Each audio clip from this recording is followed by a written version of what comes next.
Vicky UV creations concept తోటి Prashanth Reddy direction లో వచ్చినటువంటి భజే వాయువేగం ఈ టైటిల్ చాలా ఇంప్రెసివ్ గా ఉంది, చాలా ఇంట్రెస్టింగ్ గా ఉంది. ఈ సినిమాలో ప్రత్యేకించి మా శిష్యుడు, మా అభిమాని కార్తికేయ హీరోగా నటిస్తున్న సినిమా ఇది. అండ్ తను నాకు ప్రత్యేకం, దానికి చాలా కారణాలు ఉన్నాయి. తను చిన్నప్పటి నుంచి నన్ను అంతగా అభిమానించే వ్యక్తి, నా అభిమాని. ఒక హీరోగా ఇలాంటి మంచి సినిమా చేయడం అంటే అది ఎప్పుడు బాగుండాలని మనస్ఫూర్తిగా నేను కోరుకుంటాను. ఆ రకంగా నా best wishes always with Karthikeya.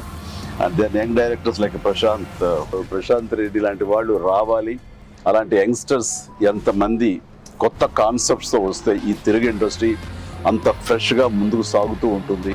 ఈ సినిమా పెద్ద విజయం కావాలి, ఎందుకంటే దీని వెనకాల నేను పూజించే నా హనుమాన్ ఉన్నాడు. ఖచ్చితంగా ఈ సినిమాకి ఆయన ఆశీస్సులతోటి పెద్ద విజయం సాధించాలని మనస్ఫూర్తిగా కోరుకుంటున్నాను.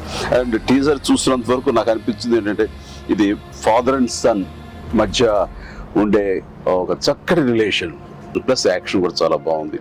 ఇంతకు మించి నాకు స్టోరీ కొంచెం తెలిసినా సరే ఎక్కువ లీక్ చేయదలుచుకోలేదు, చెప్పదలుచుకోలేదు. Don't worry. So all the very best.